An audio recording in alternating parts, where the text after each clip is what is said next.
Dear guests, dear colleagues, dear speakers, on behalf of the National Research Foundation of Ukraine, it is my utmost pleasure to welcome you to the third webinar in this important series, which we are very proud to organize with Science Europe. This series of webinars, this initiative provides us today with a highly valuable platform for exchanging experiences and discussing how open science principles and practices are shaping research funding policies and practices. Open science is not only a set of practices, but we hope a shared principle that benefits the entire research ecosystem, both on the national and international levels. By promoting openness and transparency, accessibility, collaboration, open science helps funders, funding organizations, researchers, and institutions work more effectively, learn from international experiences, and increase the overall quality and impact of research. So, we hope that today's discussions will allow all participants to gain insights into how different countries and organizations integrate open science into their policies and practices, fostering a more open and collaborative research community. So that would be invaluable for the NRFU as a national funder, quite a young one, but very much willing to follow these practices. I sincerely thank Science Europe for their continued support and leadership in organizing these series of webinars. These efforts in fostering dialogue with Ukraine, knowledge sharing, and helping us to build our capacity are truly invaluable. I would also like to extend my special heartfelt thanks to Lydia for moderating today's session and guiding the discussion. We look forward to inspiring discussions and engaging discussions today on how research funders can advance open science and contribute to a more open, collaborative, and innovative research system. So thank you so much. We expect questions, of course, today, and I hope we will have really a great professional discussion. So Lydia, the floor is yours. Thank you, Olga. Good morning to everyone. Thank you, Olga and colleagues in NRFU for your excellent collaboration, excellent preparations of this webinar series that I think is becoming a tradition because we started like testing, but I think that the test is becoming a very successful test and probably something that will lead to a very consolidated routine in a way, in the good sense, in the best sense of the word routine. Thank you to Olga, to your team, Tatiana and Adrienne from my team, and Brecht, who have been the ones mostly preparing this very workshop webinar, but especially Tatiana and Adrienne, who hold the lineup of all these webinars. As I said, we started last year as the webinars. It is for sure not the very first action we do with NRFU. We had done many others in support of NRFU since 2022, but it's taking shape. And we are becoming more and more well structured in what we do.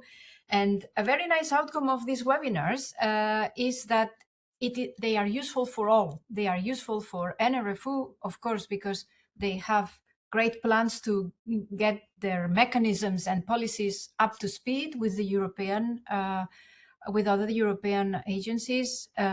But at the same time, the European agencies, it is an opportunity for reflection. So indeed, these webinars are extremely useful because we tackle very timely and strategic parts of research and innovation policy. So very happy to open up this webinar today on open science. Let me make a small reflection on the previous two so that we can keep a nice line of development. The first webinar of this series was held in September 2025, and it was on bottom-up versus top-down calls. I'm sure that this is something that several of you can relate about where to draw limits and how to prepare, how to reconcile the top-down versus bottom-up. During that webinar, it was stressed that bottom-up calls are very important to keep the freshness of the research sector, of the researchers, to be able to be creative, to be able to define their own methodologies, and to make science advanced based on their curiosity-driven motivations. No, so that it was a very clear point. Another very clear point, probably no surprise, was for early career researchers that they need support, that we need dedicated schemes to welcome them to the field and to support them along the different steps in their careers. It is not a secret either that the long-term perspective is essential in research. Short-term planning in research, it's not the most adequate mechanism. So to have that longer-term perspective is best for the definition of the calls in especially in fundamental research. And linked to the European context and the promotion of careers in the framework of the European research area, I think all these reflections are very meaningful. And we will take this into account in developing our advocacy for the European research area policy agenda. The involvement of the community, efficiency in the administration, the different roles of stakeholders are quite central into our dialogues to make sure that we have a very full overview of all those engaged in the research process. Now, if we move a few words, let me give you a few words about the second webinar that took place in November last year, on 25th of November, about monitoring tools. There was a general consensus that as difficult as they may be, monitoring tools are essential because they provide an opportunity for everyone to reflect and to plan for the future. The division of responsibilities across the different actors of the system was also highlighted, that this is not a responsibility of the funder or the performer, but it's a joint responsibility, funders, performers, researchers, and without the wish to overburden anybody, but everybody should play that active role, because in the sense of monitoring, let's put it like that, there is an easy part, which is counting, which is about the statistics, and you can today you can use AI for a statistical counting, but then there is a more kind of nuanced type of monitoring, which is impact, and how this impact is measured and against which objectives and in what relative terms. So it is much more complex. So here's where, again, the research sector has a role to play to help policymakers in identifying the major impacts of their programs and projects, and in making research or highlighting the meaningful part of research for society.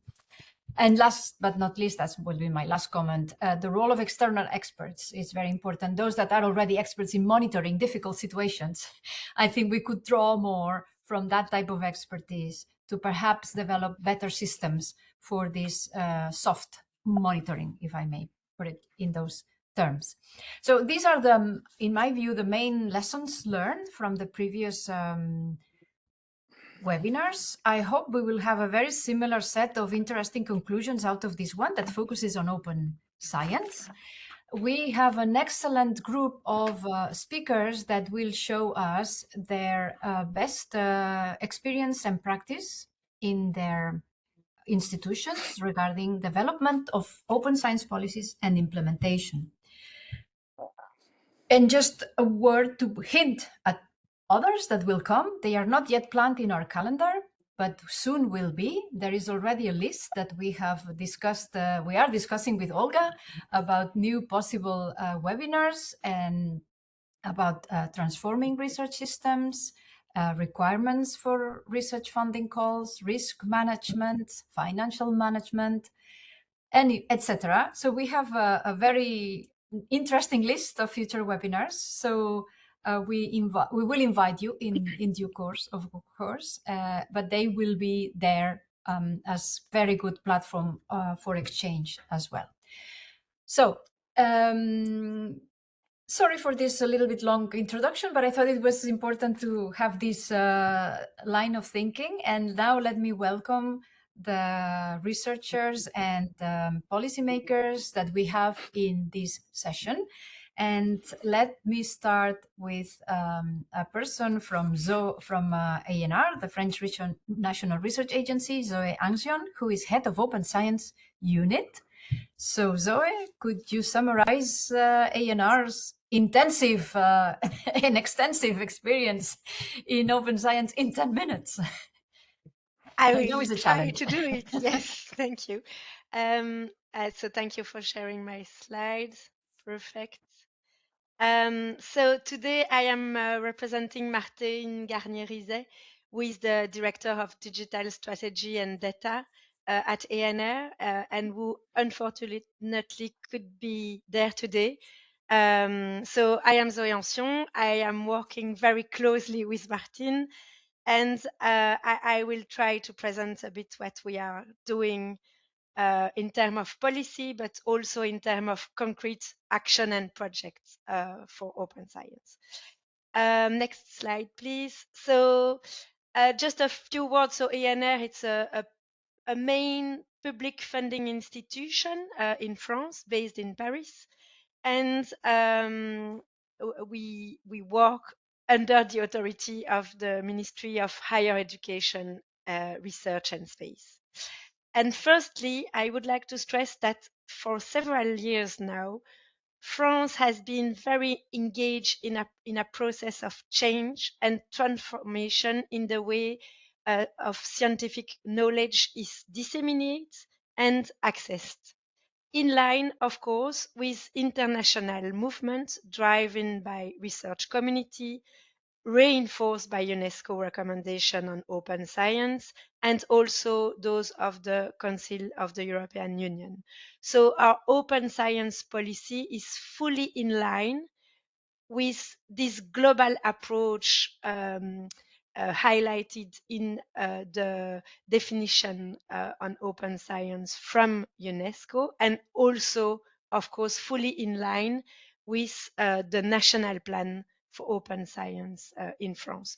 So the idea is really that open science has the potential of increasing the quality of science and making the entire scientific process more transparent, more collaborative, and inclusive. Next slide, please. So in a few words, what is open science very concretely at ANR today? So it's 87% of publication resulting from an ANR project published in 2023 that are openly accessible in 2024. It's a very strong collaboration network with more than 10 French or international institutions. It's several calls dedicated to open science launched since 2019, and it's a team that I am very honored to lead with 4 people fully dedicated to this topic. Next slide, please. So a few words about first the strategy. So the strategy of ANR regarding open science is really first, and it's really important for us to develop a concerted approach on the national, European, and international level regarding all topics linked to open science. Then is a very strong commitment to open science with 2 main pillars. The first one is about promoting full and immediate open access to scientific publication and support bibliodiversity and multilingualism. And the second one is about facilitating the sharing and opening of research data, source code, and software. And the last one, but not the least one, is to have an integrative and holistic vision of open science embedded across the entire research life cycle. And so to explore this strategy, we have several levers for action. So the first one is, of course, implement an open science policy in all our call for proposal. The second one is launch and fund, launch dedicated calls and fund dedicated projects on open science.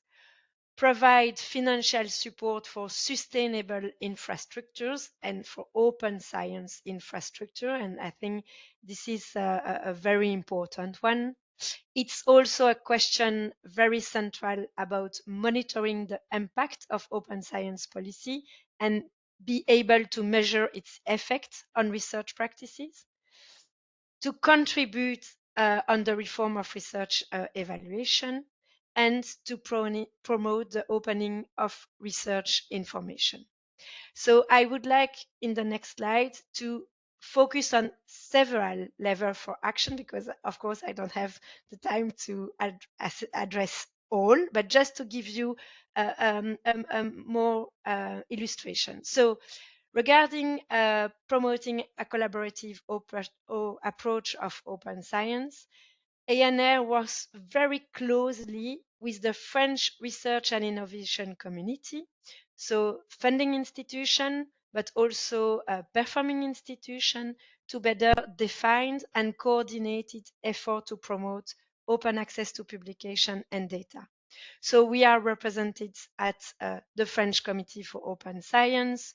We led the Open Science Network with French funding agency.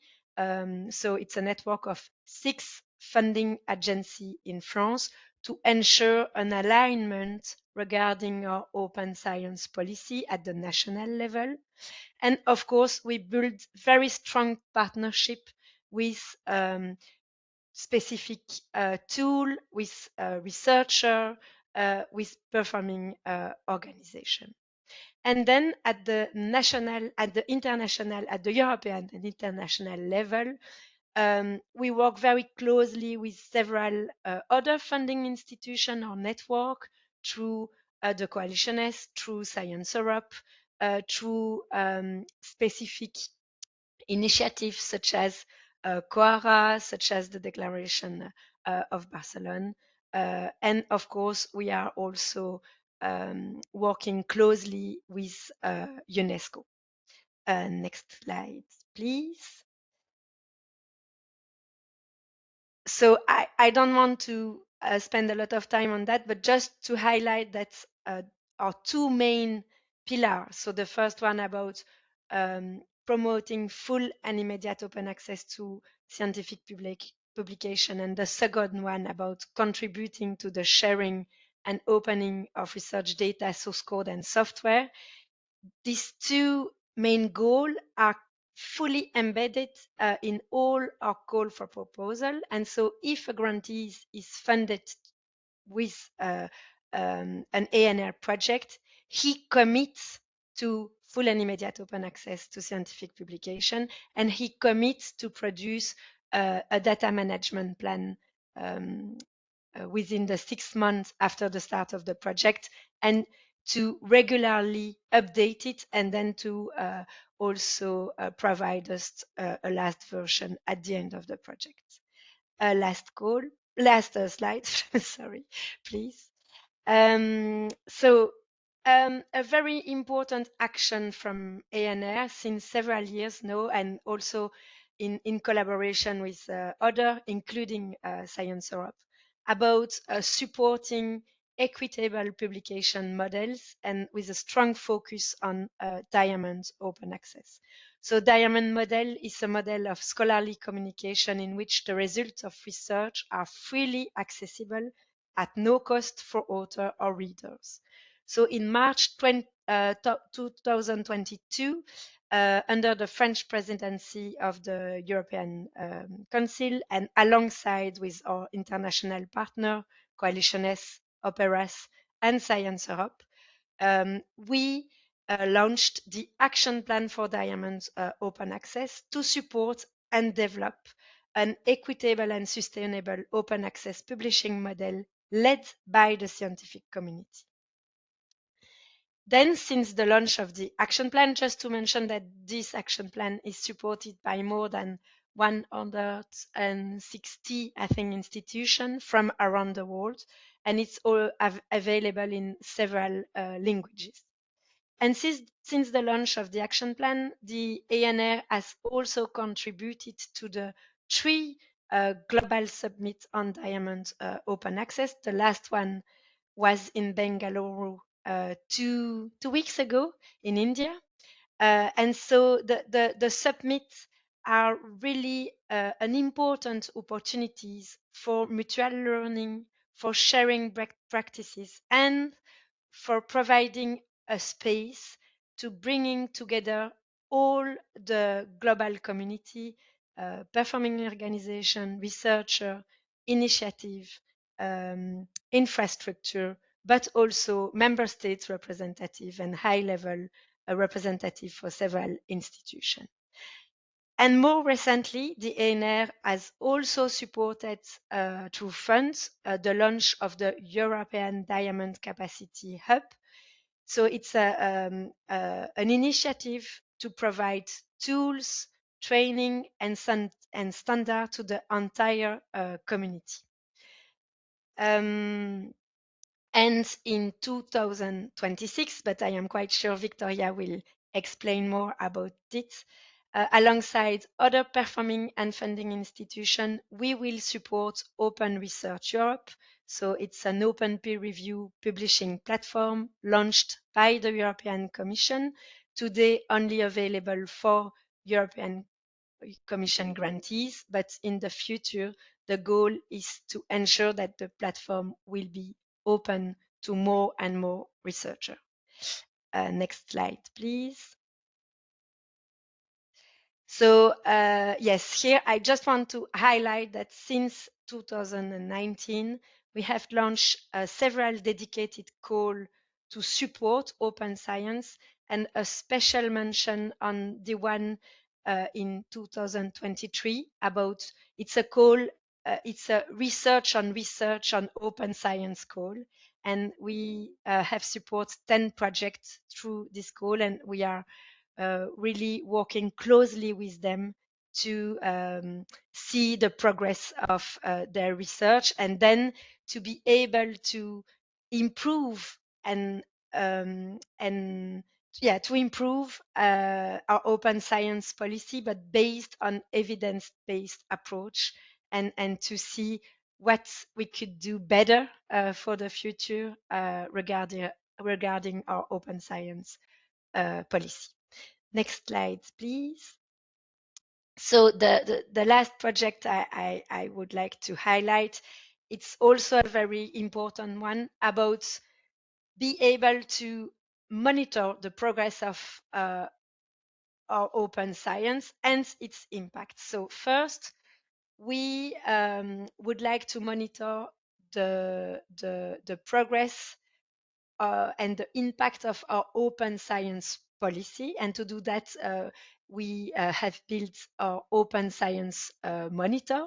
So this monitor, we could see that the open access rates is increasing between 2018 and 2024. And so today, the open access rates, it's about 88%.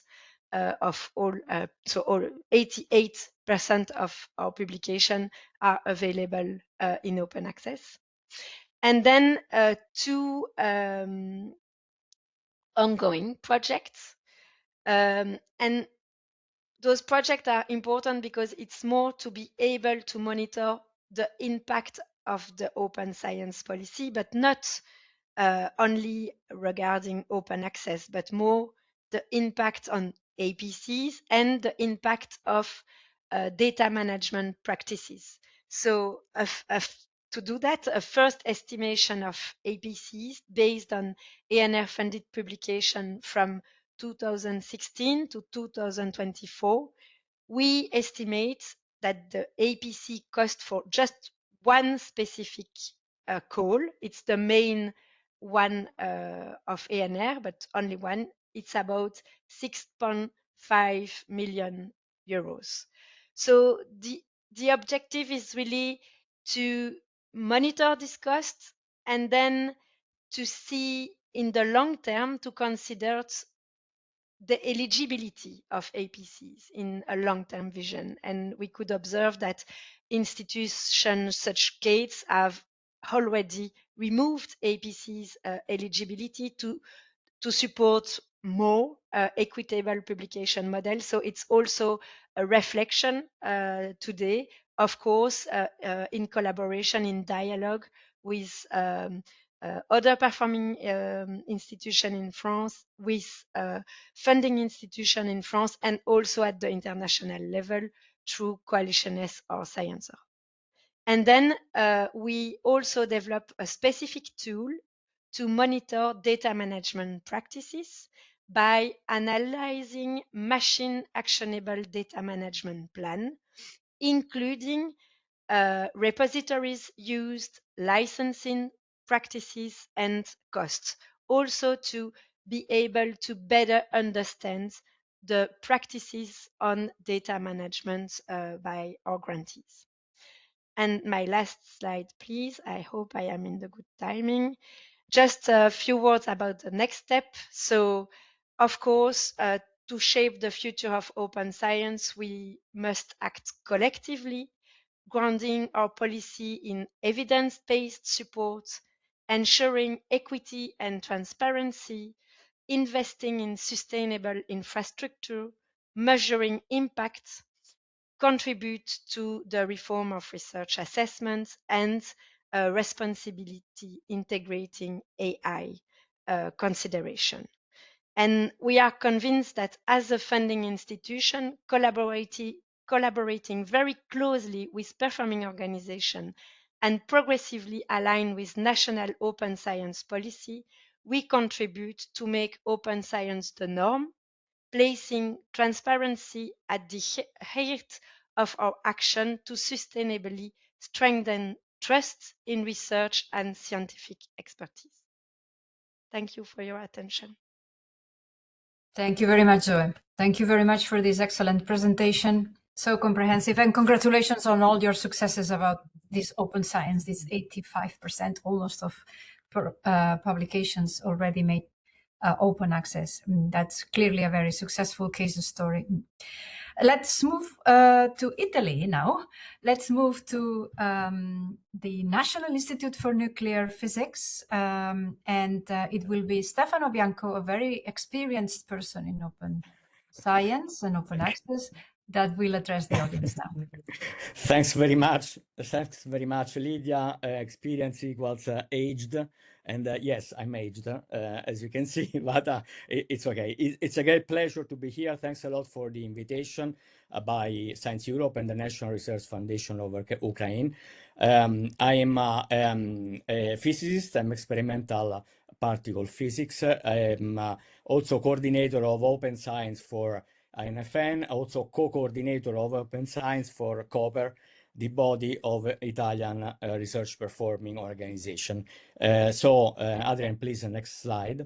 I'm giving a point of view on open science from my institute, from my colleagues, but also from colleagues of other RPOs. I'm based in Frascati National Laboratories. This is where I am now, close to Rome, with a long tradition in the plus minus colliders. Next slide, please, Adrian. And I'm giving you a few numbers about the institute just to set the scale. Our mission is to study nuclear particle and astroparticle physics and develop detectors and develop accelerators. We are composed of 4 national laboratories, 20 sections in close conjunction with universities, 3 national centers. The staff is a little bit over 2,000 and divided in this way that you can read here. And the important number is the budget. Our budget for research is 53%. So still more than the budget for personnel. So we really are a research performing organization, not only a funding organization. Next slide, please, Adrian. So we understand that there is a problem in accessing the science.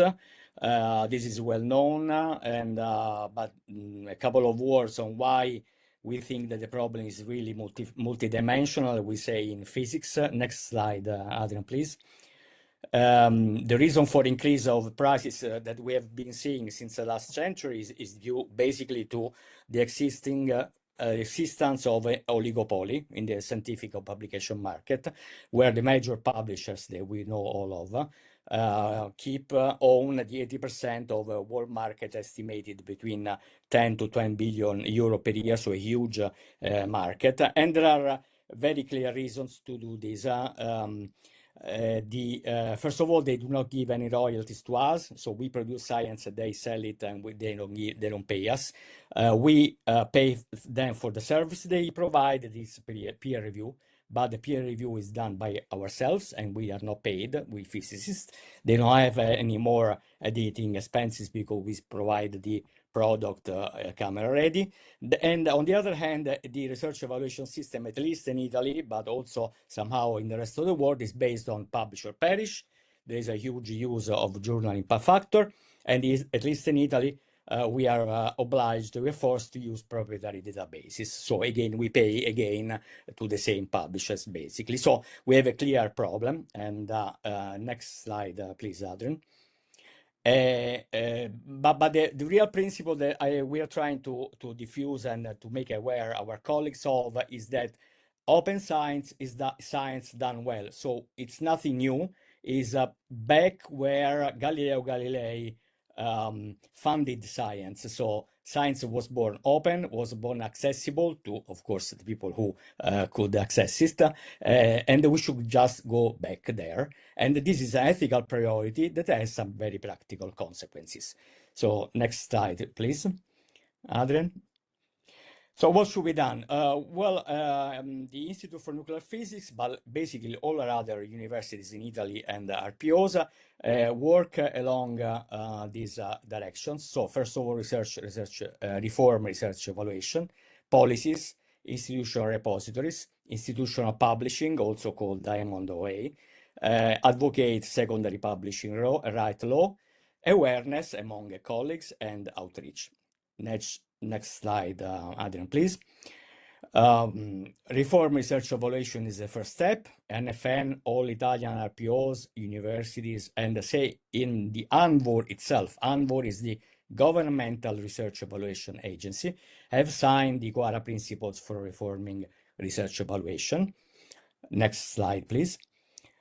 Second step is to establish policies. We have since 3 years a national plan for open science, and since a couple of years an open science policy in our institute. And the next slide, please, Adrian. I'm just listing a few key words of our policy. So first of all, we have established institutional repository. It's a fair, compliant, EVENIO, RDM free software based institutional repository developed by CERN. For all research products, including data and software. This is very important. You can access it and test it if you want. Our priority is green open access. We mandated the deposit in institutional repository.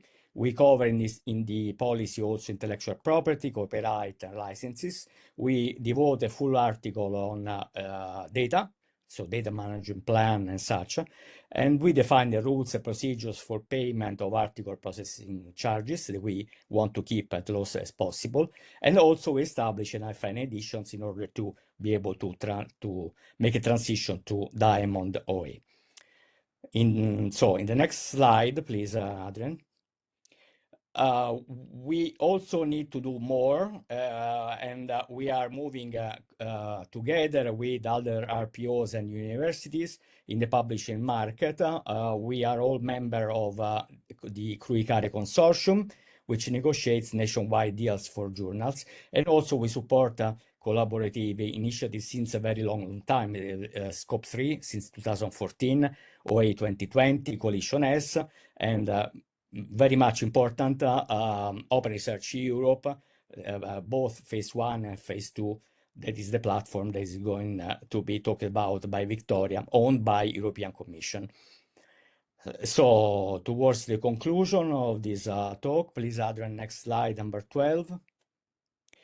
This is really important. So we think and we strongly recommend networking. As I said, NFN is member of several organizations. And also we have built a network that works very tightly together between, among RPOs and between the body of RPOs and the body of universities. So we have a quite active Open Science Working Group, and our strength is really the unity. In the next slide, number 13, please, Adrian. Our concluding reflections and our work plan, basically.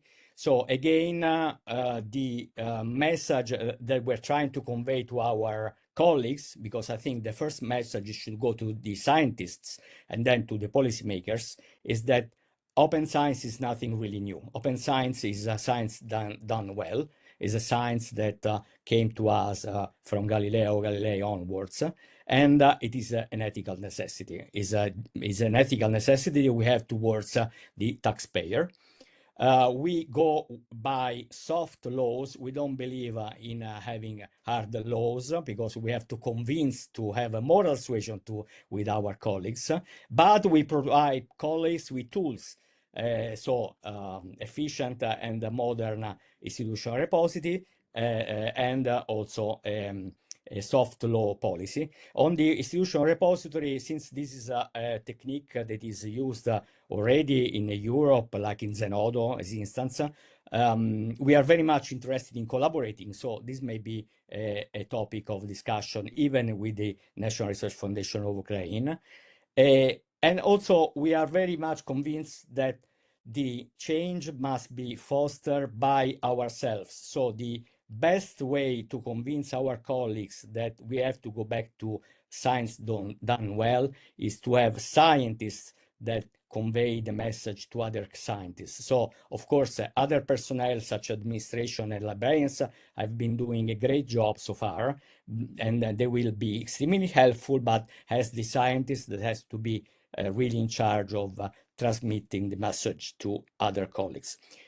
I'm going to leave you with a question that is really up to date, unfortunately, right now, that it's research security. And so the question that I'm always asked is research security the end of open science? And my answer, of course, is no, but this may be a topic for discussion. So in the final slide, there is a list of resources. Adrian, please, number 14. Okay. And finally, the very last slide is grazie. Thank you very much for your attention and for being invited. Thank you very much. Thank you, Stefano. Thank you very much for your excellent presentation, bringing here all these elements about legal constraints and so important, that require so important attention. And as you said, this bringing the new kid on the block, research security, that is so important, and sometimes perhaps endangering open science, which is what we don't want to happen. But let's leave those questions, hopefully, for the discussion. Let's move on into our program. Let's hear all the speakers at once in a row, and then we will move to the dialogue. So Matthias now, if we go to Germany. Matthias Kieselbach, he is in the German Research Foundation, and he is program director. Matthias. Yes, thank you very much. The video is yours. Great. Thanks very much, Lydia. Thank you very much also to Olga for inviting me and for inviting the German Research Foundation. I just want to say it's a pleasure to be here, and it's also an honor for me, and I don't say this lightly, to speak to experts from Ukraine. I'm trying to share my slides and then start right away. So I want to tell you just a little bit about how we as the German Research Foundation see open science and how we handle it. I'll start with a few words just on some conceptual issues. Then the second part is about how we see open science and what we do. And if I have time, which I don't know, but I'll see, I will also be talking about two new developments, COARA and then the research security aspects. If I don't have time, I'll share my slides and we can also discuss it in the Q&A block. So let me start with just some conceptual issues on open science. And here I want to say I am in enthusiastic agreement with Professor Bianco. What you say is entirely right. In principle, you can do science by yourself in a closed way. You ask your questions, you form your hypotheses, you conduct experiments or studies, you have your data, you interpret them, and then you publish them. But as soon as you have other researchers doing that alongside with you, and perhaps other teams doing that in the same space, or lots of teams, science becomes a systematic and intersubjective kind of work, aiming at objectivity, but doing it together with others. And that simply requires transparency, clarity, and therefore openness. And so what you said, Professor Bianco, open science is just science done right, I think is the right understanding of open science. Obviously, that is not the end of the story, because now with the development of digital innovations, we just can be more open than we used to be able to be. And the policy discourse has also developed somewhat. So now open science has become sort of something that we have to think about and that we can dedicate our activities to. And we now work mainly with a definition from the UNESCO that I think Zoe also had on the screen. Open science has become a set of principles and practices, somewhat complex, that ensure that scientific knowledge is accessible, and also that ensure that production of that knowledge is inclusive, equitable, and sustainable. And I just want to draw your attention to this one of these four pillars in the UNESCO definition, open scientific knowledge. There are other pillars as well, but even that alone means that you have your scientific publications open, but not only that, also the raw research data, educational resources, software if you use software, and hardware also. So there's lots of things, and there are areas of global actions defined by the UNESCO, which are quite demanding. I won't go into them. You probably know them already. What I want to say is that open science actually can mean very different things, or can encompass different individual activities where openness is achieved or is attempted. Open access to publications, open software, but also open infrastructures, open data, raw data, all this can be shared. In some instances, peer review can also be open, not in all instances. And I will be saying that we are not opening our peer review as funders, but some journals do. Open methods, you can share your lab protocols and many other things. So open access, open science is actually a whole umbrella of different activities and sort of things that you can open. And in the UNESCO definition, there are core values defined. I just want to, you can read them by yourselves and perhaps you already know them, but I just want to stress here one of the core values, which is important to us as the DFG, which is flexibility. So if you are for open science, that doesn't mean you are attempting a one-size-fits-all way to practice open sciences, but there are different ways and there are also different levels. And perhaps it's here a good point to say that it was very nice to hear the RNR's practices by Zoe. We are very much in agreement with the direction, but we are a different kind of funder, and there are, I think, nuances where we actually differ. And we as the DFG are not a ministry, we are also not part of the ministry, but an association, and an association of research universities and of researchers. And perhaps we take a somewhat more flexible and less top-down approach, highlighting that there are different degrees of openness that we should strive for, and that for different kinds of institutions or researchers or research contexts, different degrees of openness may be appropriate. There are different scientific cultures that handle their data different. There are ethical issues. There are issues of data protection. Of course, there are countries that authoritarian or violent countries that we don't want to share our data with. There are issues of economy. And so all these considerations speak in favor of using a concept of open science where different degrees of openness may be appropriate. Now to the part that may be the most interesting for an exchange of practices is how do we as the DFG see it. We have a publication out, Open Science as Part of Research Culture, in which we stress that there are many, many advantages to open science as it enables the improvement of research processes because you have more eyes looking at them and improving them. It increases transparency and supports replicability.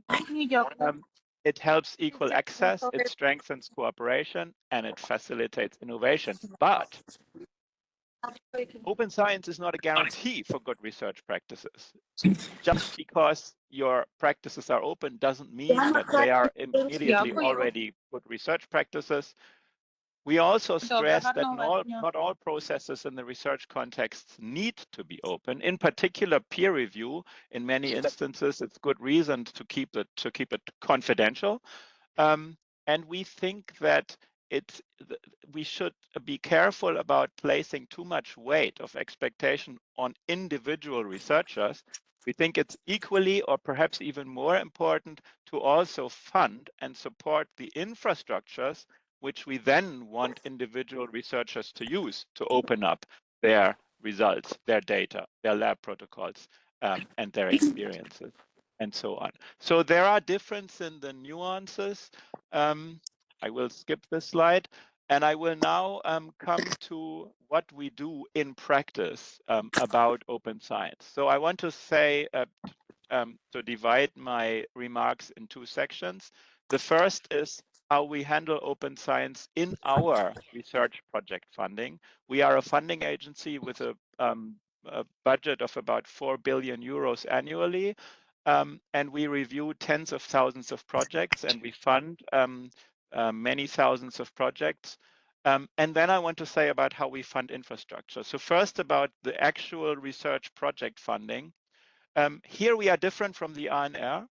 We do not formally mandate or force applicants to do anything about open science. There's nothing in our bylaws or in our sort of formal criteria to observe open science, but openness, as Professor Bianco said, is part of a good research project. And that's how open science practices almost always figure as an important aspect in the review. So without forcing it, it sort of happens naturally that projects that are funded by the DFG become more and more open. We also do not have a global mandate for publishing the results in open access journals. But by providing the funds for researchers to do so, we have managed to achieve about 80%, now actually growing. I think we are a little bit behind the French colleagues, but we are not so far behind. Around 80% of the publications emanating from DFG funded projects are now open access. And I can just tell you from my own experience of having looked at many discussions of projects in our review boards, open science has now become an important topic and is usually addressed. And if a project is seen lacking there, that is a serious liability. Having said this, so this is what we do in project funding, but we also fund infrastructure for open access. And we have a number of projects funding programs here. I don't want to go into the details because of time, but I'm happy to share my slides and you can see the programs that we have. So we have stuff on infrastructure for research data. We also have individual calls. We have projects for digitizing existing literature, many other things, e-research technologies, many other things. So we fund that as well. And that is basically our approach. Do not force individual applicants to display open science practices, but enable them to be as open as possible. And we find that once they have the opportunity to do so, they basically want to do it because they want to be good scientists. If I had the time, I would be speaking to you about two other developments, namely COARA, research assessment reform, and research security. I don't, so I'll leave it here. But I don't think it's a problem because they were both touched upon by Zoe and Stefano. So thank you very much for your attention. And I want to say, Thank you, Matthias. yeah, I wish you peace and victory. Thank you, Matthias. Thank you very much. And thank you for bringing this flexibility. I see Zoe has reacted also online. So for those checking the, the chat, you can follow the discussion and we can come back to those points after all the speeches, certainly, because this is indeed important also for researchers to keep flexibility. So it is this finding this right balance between one and the other parts of the policy. Let's move to Poland now. And we have here with us today Anita Bazik-Aybar. She is head of the Open Science team at the National Science Center in Poland. Good morning. So Agneta, welcome. Thank you very much, Lydia. Thank you very much for inviting me here. I'm very happy that I can present the open science policy and practices at the National Science Center. However, I would like to emphasize that my presentation will be mostly about the practices. But if you're interested about more about our policy, and of course, I'm available for your to be contacted at the end of the presentation. There will be email provided as well.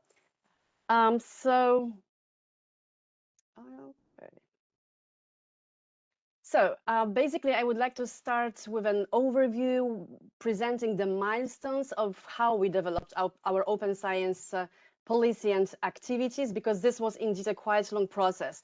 So NCN was established in 2011 as a research funding organization and a government agency. And actually quite fast, NCN had to position itself towards the open science because in 2015, the Ministry of Science in Poland adopted a national open access policy to open access publications. So this was not mandatory. It recommended that the research funding organizations included open science in their requirements regarding the project outputs. So basically, starting from 2015, there was an ongoing discussion in Poland about the open science, open access mostly, and also NCN joined in this discussion. In the meantime, we have also been involved tightly in collaboration with Coalition S and with Science Europe regarding the DMP and data sharing for principles as well. So from the beginning, we actually developed the policy to get in the international context, which was very, very important for us because we didn't want to create something that would be in an isolation, in a silos from the European or global ecosystem. But it was important that we create something that is very much aligned with the best international and European standards. So in 2018, NCN joined the Coalition S. And we also, for us, it was from the beginning obvious that actually we should implement Plan S. And also the same year, NCN became a signatory of Declaration on San Francisco on research assessment.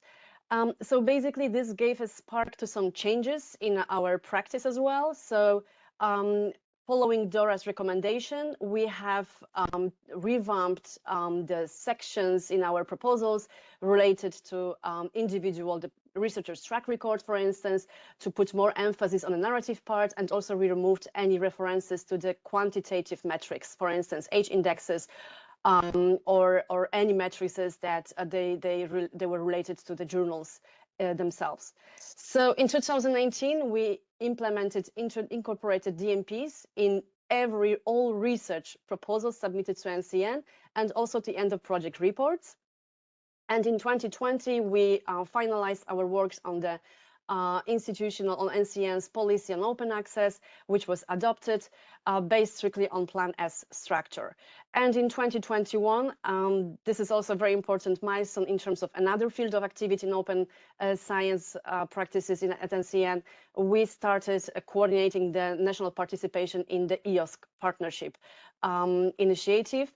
So the Ministry of Science has assigned NCN with this very important role. So this was an overview, and here you can see the specific fields. I'm not going to go into details because I think that each of them could take us like 1 hour at least, I'm assuming. So I would like to focus on the most important ones. So when it comes to open access policy, I'm not going to discuss the details, but basically it's stipulated that all the grantees, NCN grantees, they should ensure that the publications that result from the projects funded by NCN are shared in line with the Plan S, with the three routes. And also we require that all the research data, publications underlying research data, should be also published, should be also shared in line with the FAIR principles. As mentioned, we have incorporated data management plan. This is the second field. And as already mentioned, this is strictly based on the template structure that was created, developed within the Open Science Working Group of the Science Europe. And also this DMP plan has, the DMP has we attached the guidelines, which were also created together in a collaboration with the Science Europe Working Group. So the DMPs, they are part of every research proposal submitted to NCN. This is mandatory. And also they are subject of merit-based evaluation. So every project, for all the calls, for all stage research researchers, they need to, it's requested that they have a data management plan submitted. So also at the end of the project, together with the end of project report, is requested that the DMPs, updated DMPs, are also attached, and they again are the subject of the merit-based evaluation.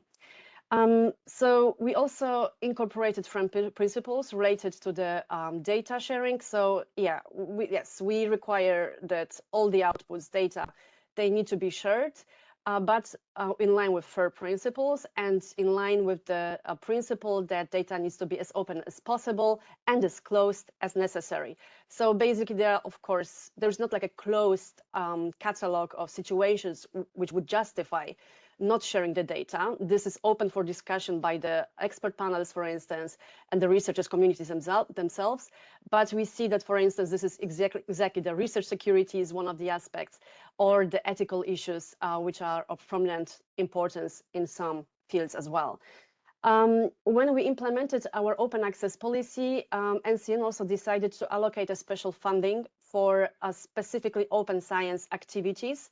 So all the proposals for research projects, they can include the special pool of funding up to 2% of the direct costs, and they can cover the APC's costs, they can cover the data steward's salary, or they can cover the cost of maintaining the infrastructure at the university. We decided to put a cap, to put a limit on this budget, because we didn't want to open it completely, because we were afraid that it could work inflationary, and it could be a kind of factor that would additionally encourage the publishers to raise the APCs. I mean, anyways, it's a quite complex topic, but we didn't want our projects to be one of these factors. When NCN implemented the requirements related to data, DMP and data, we were the first institution in Poland, a government organization, that actually implemented this requirement. So we were like working from scratch, I would say, at the institutional level. So it was also very important for us to make sure that we can provide the trainings for researchers to make sure that they are aware of why data is important, why data sharing is important, how to fill out the data management plan, and also to increase the awareness related to FAIR principles. And the last field of our activity, but definitely not last, this is the European Open Science Cloud. So basically, this is when it comes to the previous aspects that I mentioned, here we see researcher as a producer of data, producer of outputs, that the person that needs to take responsibility for sharing the outputs of the research projects. When it comes to the European Open Science Cloud, here the emphasis is more on the researcher as a beneficiary, as a user of these resources. So we see that these two approaches might be very complementary, and that the EOSC actually can underline that why open science is also important, that it brings tangible benefits for the researchers themselves and for the research process as well. So when NCN was assigned this role by the ministry, our main approach was to, on the one hand, work closely with the EOSC Association. NCN was assigned the role of a mandated organization to EOSC Association. Also, representative of the NCN is a national representative to EOSC steering board, but also working nationally. So we have set up a network of the organizations, a network of EOSC Poland. So they're like it's composed over 30 organizations nowadays who are interested in EOSC and who want to contribute to EOSC as well. On the other hand, mostly recently, starting from 2024, NCN is also a coordinator of the EOSC national node that is participating in the build-up group of the EOSC Federation, which was kicked off last year in Brussels in March. So now I have a slide about the challenges, most related to our policy and to requirements related to data sharing and DMPs. When it comes to DMPs and for data sharing, basically we see that there is definitely more positive impact than negative aspects, I would say. We note that over 50,000 DMPs have been produced so far. So this is a big number. So the problem is that also it translates into perception that DMP is a kind of administrative burden. But on the other hand, we see that the level of awareness among the researchers about the DMPs has increased significantly. So this is something that we actually assess positively when it comes to our activity related to open science. For data sharing, we see that there are challenges, but they are more like merit-based. There's a discussion in what kind of situations we should open the data, share the data, for instance, what are the limitations, and also there is a financial problem underpinned, for instance, to ensure that there is enough experts, data stewards, data curators to ensure that the researchers they have the proper support for making the data fair. But the real challenge for us was with the open access. And here there were three lines, I would say three areas of this challenge. On the one hand, it was because we implemented open access based on the structure of the Plan S. But on the other hand, it was nothing new, open access. It was already there. And the researchers, they already had a kind of specific notion about the open access, and it was not aligned with Plan S. So this was a kind of problem in conveying the difference between what we expect and between what actually researchers were already doing. So this was one of the problems. The second problem was that we note an increasing prices of APCs. So this definitely put a huge challenge on us as well. So there were like many comments, researchers were approaching us asking to increase the budget, for APCs to make sure that they can cover the APCs. So this was indeed a quite big problem for us. And the third one is that there is a quite huge misalignment, I would say, between the open access requirements by NCN and between the research evaluation at the national level. I mean that basically because the national research evaluation system is strongly based on quantitative matrices and based on the journal publication track record, for instance. And we see that what we required as open access practices did not overlap with what was expected from the researchers and institutions by the ministry. So this was quite difficult, and we had to change our approach to open access to make it more flexible at the end. So we don't require all the publications nowadays to be specifically in line with Plan S, but we still encourage the researchers to share the publications in line with the open access. But when it comes to data, this is still required as mandatory. So all the data, where possible, should be shared in line with the FAIR principles. And as I mentioned, one of the very important aspects, areas of activity for us was training, especially when it comes to data. Data DMPs, because there was no other institution in Poland now back then which required such extensively sharing the outputs. Together with the ministry in 2021, we decided that we will be organizing the research data management courses via the MOOC platform, Nawojka, in the format of massive open online course, to make sure that we can promote the idea to the broader environment, to the broader communities of researchers in Poland. And last year, we also released the English version of this RDM training. So it's available on the Polish Nawojka platform. It's run by one of the government agencies in Poland. The content has been developed by experts from the Warsaw University, but then it was also updated by another experts. It's completely free of charge for participants, and anyone can register. Anyone who's interested in RDM can take this course. So as you can see, the English version is divided into 6 modules. There is an introduction, then there are also tests. There are different types of materials we use, and it's open until the end of June of this year. And here you can have a look at the materials that we have implemented in the course. So basically, there are multimedia presentations, interviews with experts from Poland and abroad, text-based learning materials, webinar recordings, and also there is an open discussion forum for communication between the participants. Here is a link. So if you're interested, please feel free to check, to play around and see whether this might be useful. And now I'd like to say a few words about EOSC, because this is a quite dynamic, I would say, era of activities also on our end as well, and at the European level. So when talking about EOSC, I would like to differentiate between EOSC as an initiative and EOSC as a federation. So EOSC was created over 10 years ago as a European initiative whose aim was to connect research data and services so that they can be found, accessed, and shared and reused across countries and disciplines. But then it started evolving towards EOSC Federation. So it's no longer only like a more ambitious goal underpinned by silos projects or other initiatives, but actually it became more streamlined with establishing the EOSC Federation last year. So the EOSC Federation is a network of connected resources which are operated by nodes, and each node is represented by a legal entity.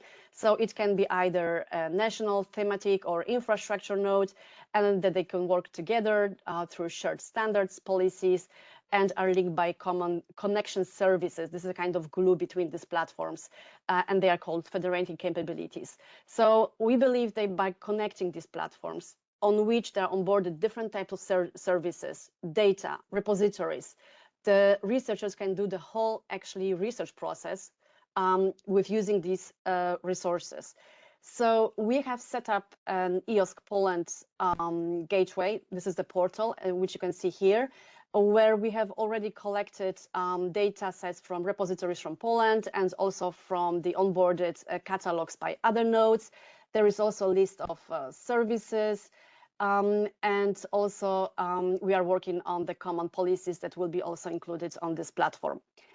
NCN is a coordinator of the node, but we are working in collaboration with other institutions who are members of EOSC Association and who have already a quite extensive experience when it comes to EOSC and implementing EOSC projects.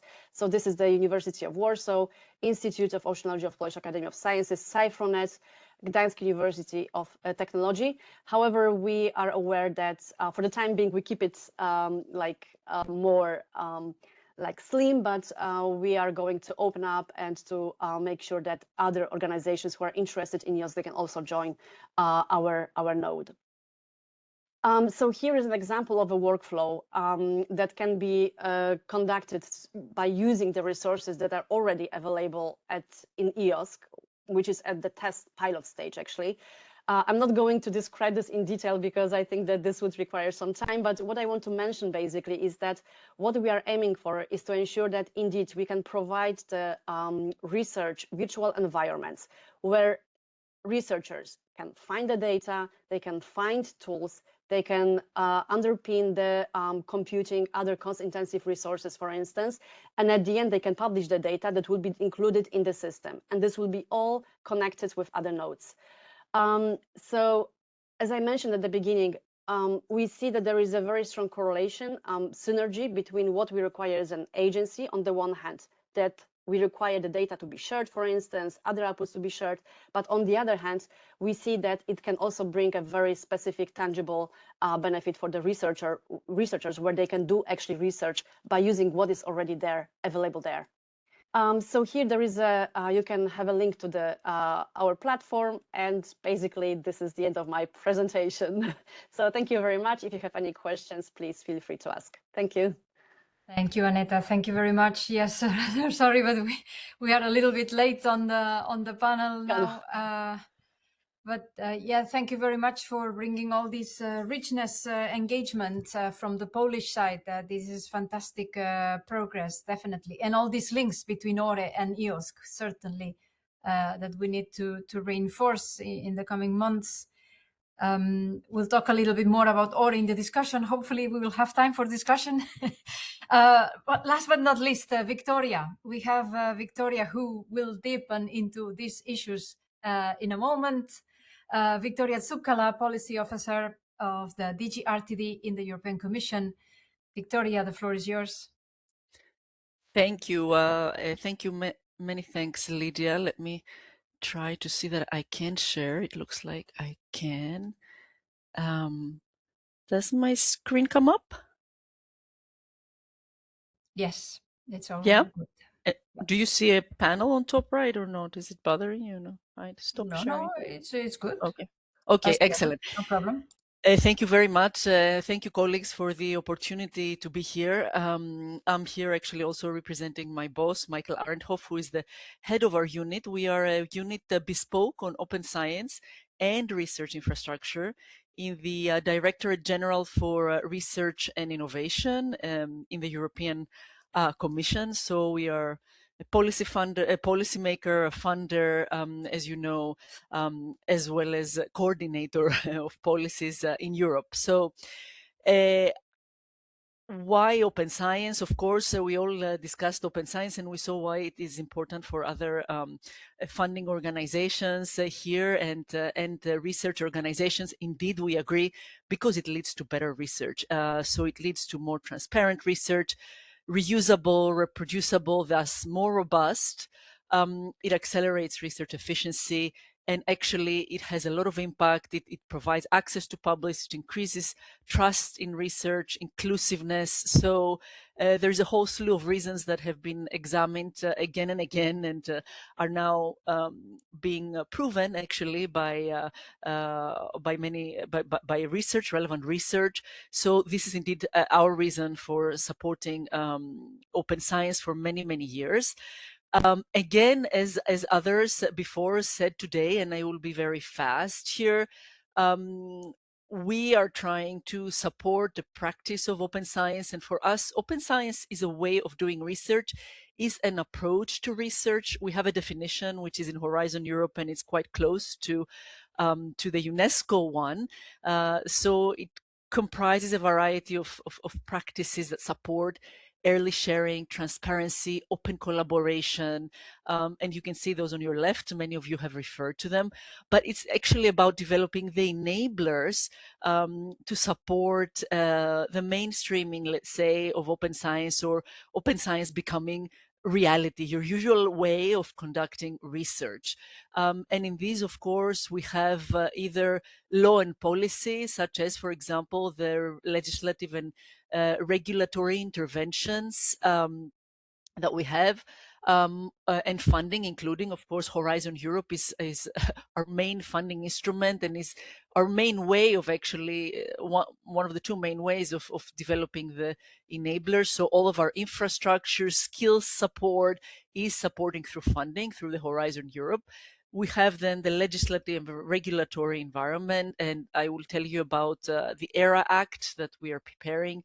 And of course, wider policy, for example, our initiative on reforming research assessment, and I was asked to speak specifically a little bit about this today, and I will talk to you about this. So all in all, I mean, we are very much in the same line with national funders and other international agencies and organizations, and we worked together with them to align our open science policies and in supporting actually our activities. I'm an archaeologist, so I wanted to make a little going back to the past for you. So open access and open science has a very long history in the EU, actually more than 25 years, as I was thinking about this yesterday. So open access, not as such, but as the free circulation of knowledge concept, a constitutive concept of what we call the European Research Area, which was conceived already in 2000, is very integral actually in European law, actually the founding treaties of the EU. So the European Research Area, this concept that you see up on the top left, that was first presenting in 2000, is this concept that there is free circulation of researchers, of knowledge, of innovation. This concept was developed further along, and now it's actually quite a flagship policy of the EU. It was embedded, in fact, in 2009 into the Treaty of the Functioning of the EU, the Lisbon Treaty. So it's quite important for us. So the free circulation of knowledge, under which we classify effectively open access, is quite critical for the proper functioning of the research and innovation ecosystem in Europe. And you can see here that in the meantime, of course, we have had a very seminal recommendation on open access effectively in 2012 that was revised in 2018. While between 2020 and 2021, we had a series of Commission recommendations, Council recommendations, and conclusions on actually the new European Research Area, so giving this European Research Area a boost. And after 2020, all our policies also for open access are actually under the umbrella of the European Research Area. While meanwhile, of course, the Council has gone to produce two Council conclusions that are very, very relevant to open science, including on research assessment and equitable publishing, which are very much at the core of what we do in open science, as we heard from other colleagues who spoke ahead of me. So what to expect very soon in 2026 is the Commission proposal for an ERA Act, so a legal instrument for the European Research Area, which will actually, it will be law. So it will require a number of things from member states, institutions, funders, and where the free circulation of knowledge and open science and open access will be an integral part of it. So this is not very public yet. What we have done is we have consulted with stakeholders. We have taken their experiences and their opinions on specific barriers that need to be addressed, including legal barriers, copyright barriers, technological barriers, to completing, actually to having a comprehensive European research area.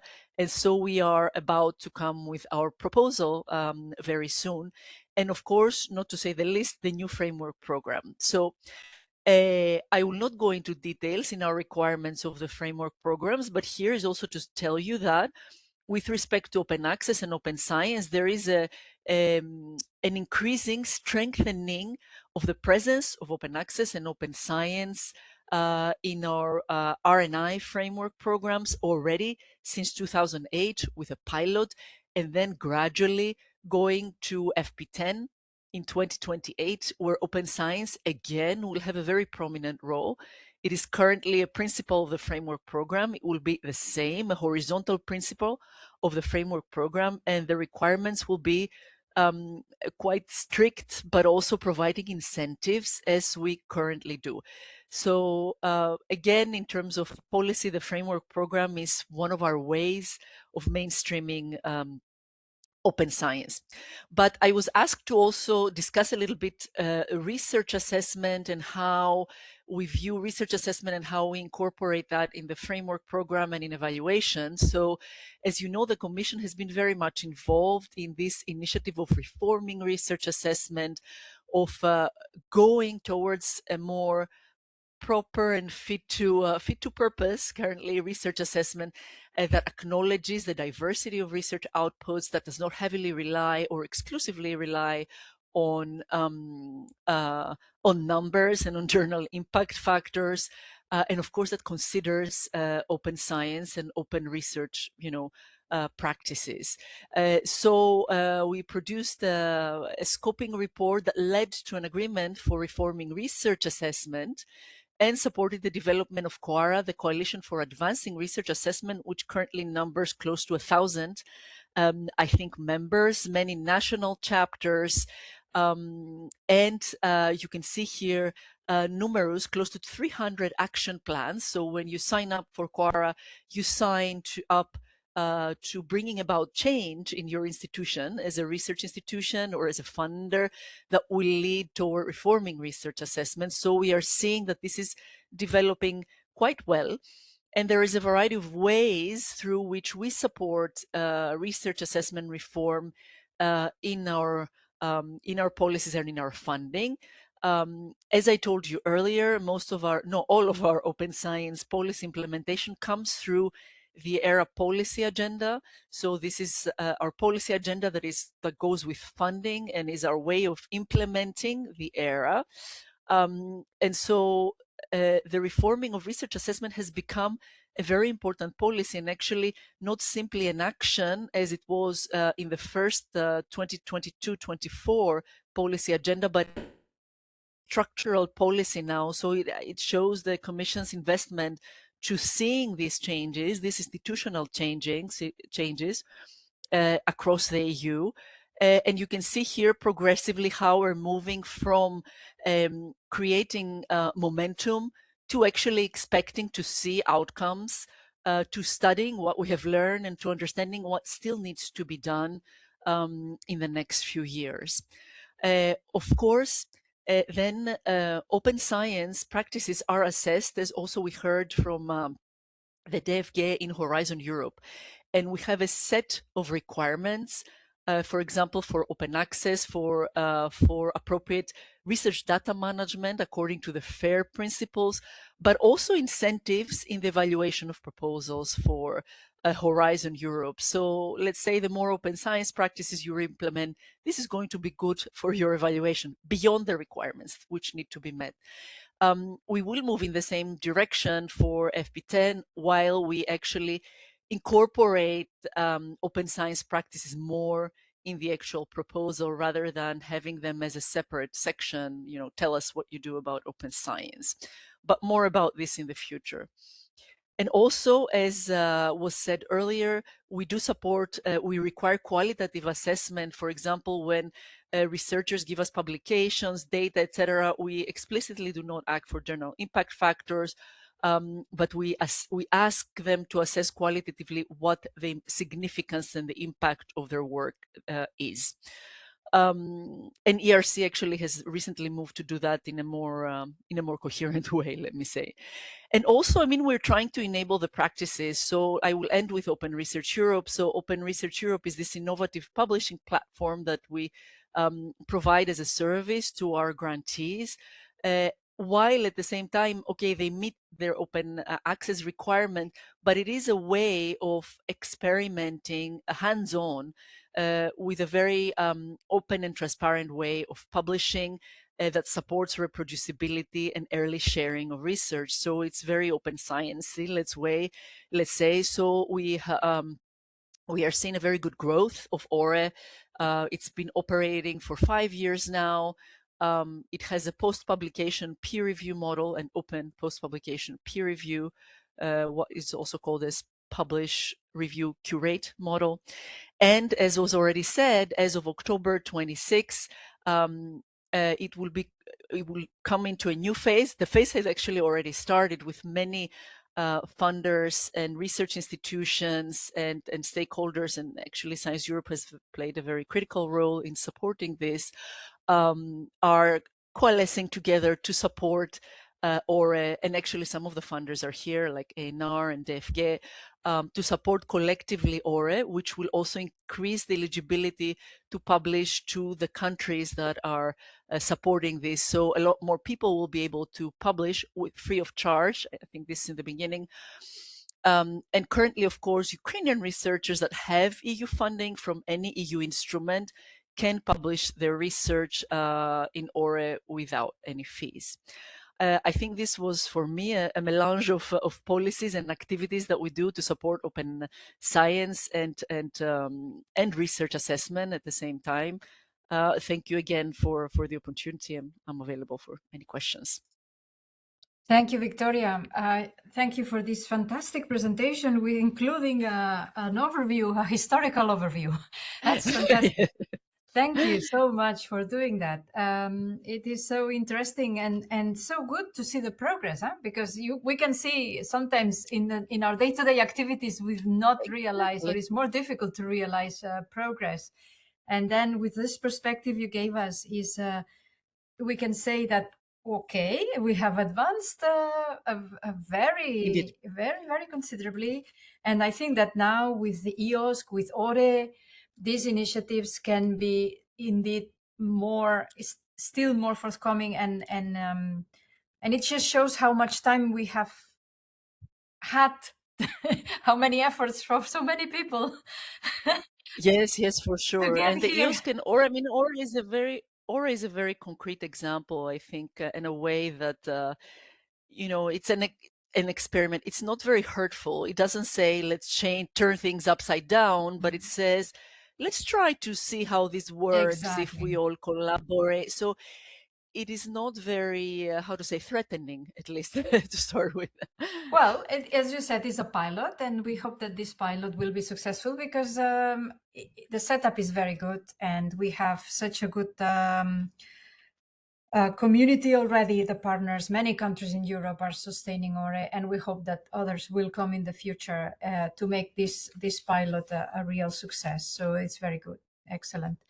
Colleagues, presentations took in general more time than allocated, but they were so interesting and things were so well put forward that I think it was worth to let them speak until the end. I don't have much time for questions, unfortunately, because probably many of you have meetings following this one. However, let's take a few minutes. My colleague Adrienne has been monitoring the chat, which I think has been quite active. I have not been paying attention to it necessarily. Adrienne, would you like to offer us a summary of what has happened in the site meeting? Yeah, so I don't think it would be very easy to provide a summary because there's a lot of questions and answers provided by the panelists. So there's quite a few discussions happening. So a lot of water text will probably not be able to provide like a very short, pithy summary. We'll do that for the report. But yes, there's plenty of questions, and the panelists have provided very detailed and specific answers to them. So I think everything's been answered.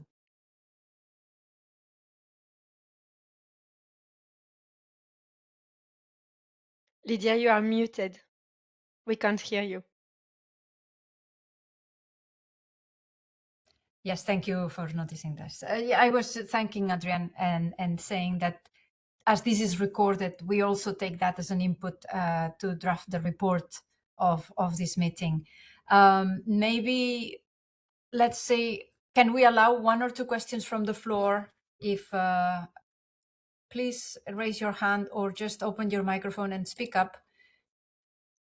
We have had many participants, 171, well sustained during the whole webinar. So thank you very much for staying with us. Many participants from Ukraine, so I hope that this was useful for you. Are there any questions, immediate questions from you?